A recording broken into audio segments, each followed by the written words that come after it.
Tanti Bung Karno sudah pupang sudah Bung Karno belanti Daud Gubernur Aceh. Gubernur Aceh. Dua buah pangkat rumah dia. Abu GM dengan GA Pak. GM dengan GA Gubernur Aceh dan Gubernur Malaysia.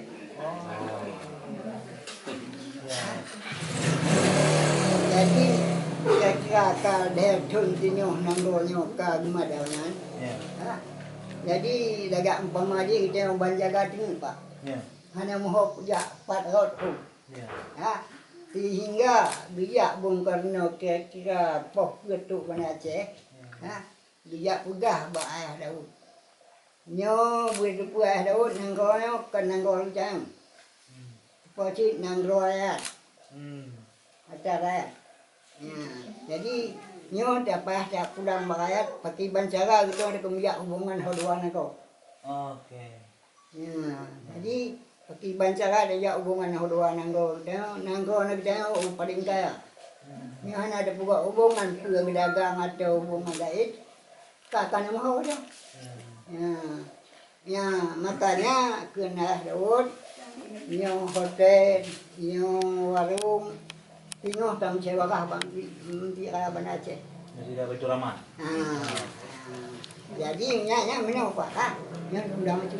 Yang hawa kan hawa dia dengar langsung buat Bung Karno. Dengar ayah Daud yang tidak coba bang Karno. Okey. Sampaikan ke ayah Daud. Sampaikan.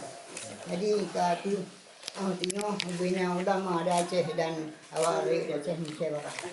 Dia Aceh tengok Bung Karno buat Aceh. Dia tiba Abu Daud tidak Masjid Lamno. Ya motor dia, Bung motor. Aku motor ni dia Aceh tu madam dia mau. Pegah dia Daud, yang motor bina motor Lamno jak cek bukan limbang. Bukan pulang nanggo. Ngomong pulang nangro bahaya. Nanggo kaya. Jadi orang kata dia habis mana muka mau diurung. Lawa kaya minum. Dia Daud duduk dalam cewah bina ulama di dalamnya. Ulama di dalamnya yang paling layak Abu Itabang. Namanya Tengku Muhammad Idarus. Muhammad Idarus. Muhammad Idarus. Jadi ianya dalam kecamatan namanya Tiduruh, dalam kecamatan namanya buang ke ni kan tikak. Bandung urung dengan aku. Ramai. Jadi makanya Abu Itabang ini kanan ini. Oh di TV ya. Bisa sama siapa?